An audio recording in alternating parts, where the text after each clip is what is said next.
Kahalau, Yahweh Bahashem, Yahweh Shai, Bahashem, Rakakadash. Alright, peace to the hopeful elect and all the 12 tribes of Israel. We're going to do part 8, prayers of deliverance, strength, and endurance. And we're going to go to first Maccabees. And we're going to go to the 14th chapter where it says officials honor Simon, who was a warrior of the truth. When the people heard these things, they said, "How shall we thank Simon and his sons? For he and his brothers in the house of his father have stood firm. They have fought and repulsed Israel's enemies and established its freedom. So they made a record on bronze tablets and put on the pillars on Mount Zion." This is a copy of what they wrote on the 18th day of Elul in the 117th second year, which is the third year of the great high priest Simon. In Asaramel, in the great assembly of the priests and the people and the rulers of the nation and the elders of the country, the following was proclaimed to us. Since wars have occurred in the country, Simon, son of Mattithias, a priest of the sons of Joarim, and his brothers exposed themselves to danger and resisted the enemies of their nation in order that their sanctuary and the law might be preserved. And they brought great glory to their nation. Jonathan rallied the nation, became their high priest, and was gathered to this people. When their enemies decided to invade their country and lay hands on their sanctuary, then Simon rose up and fought for his nation. He spent great sums of his own money. He armed the soldiers of his nation and paid them wages. He fortified the town of Judea and Bethel on the borders of Judea, where tormently the arms of the enemy had been stored, and he placed there a garrison of Jews. He also fortified Joppa, which is by the sea of Gazara, which is on the borders of Asutas, where the enemy formerly lived. He settled Jews there and provided in those towns whatever was necessary in their restoration.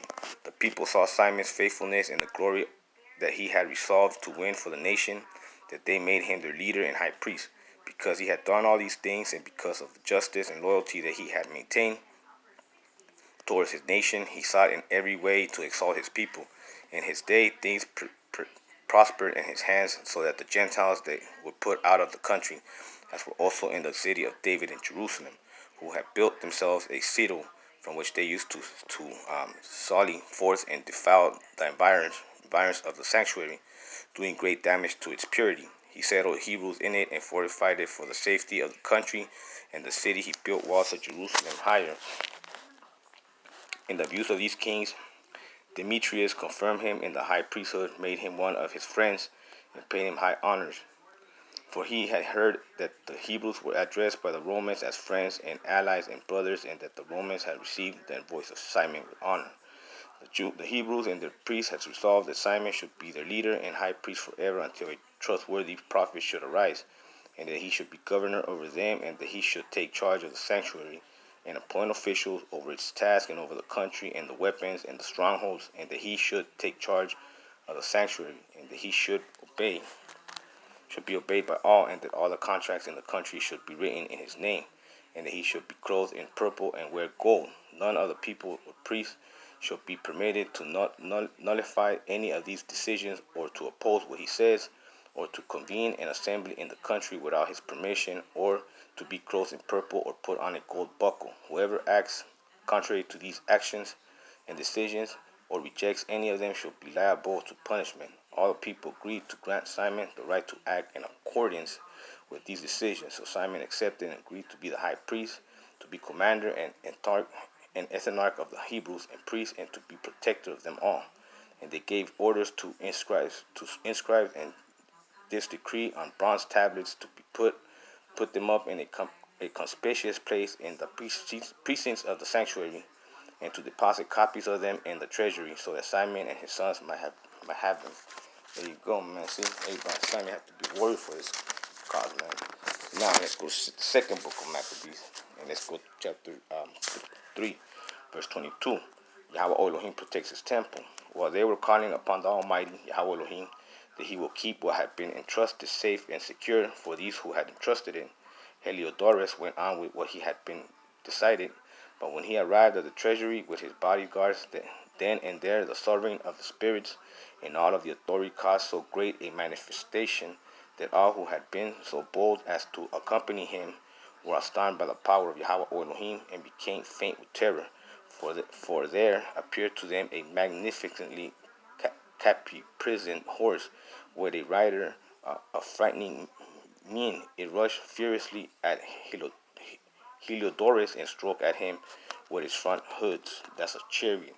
Its riders were seen to have armor and weaponry of gold. See, two young men also appeared to him, remarkably strong, glorious, beautiful, and splendidly dressed, who stood on either side of him and flogged him continuously, inflicted many blows on him. When he suddenly fell to the ground and deep darkness came over him, his men took him up, put him on a stretcher, and carried him away. This man, who had just entered the aforesaid treasury with a great retinue and all his bodyguards, was now unable to help himself. They recognized clearly the soaring power of Yahweh Elohim. See, I recognize we can't fuck with the higher power, man.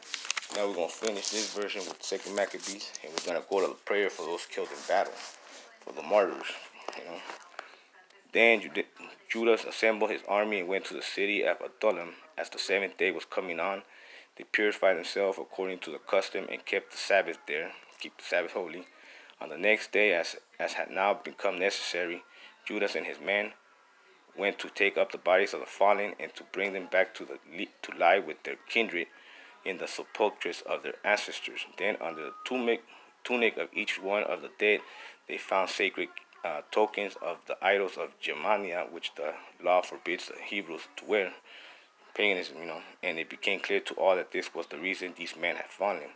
Yeah, for the lack of faith. So they all blessed the ways of Yahweh Elohim, the righteous judge who reveals the things that are hidden, and they turned to supplications, praying that the sin that had been committed might be wholly blotted out. The noble Judas exhorted the people to keep themselves free from sin, for they had seen with their own eyes, what had happened as a result of the sin of those who had fallen.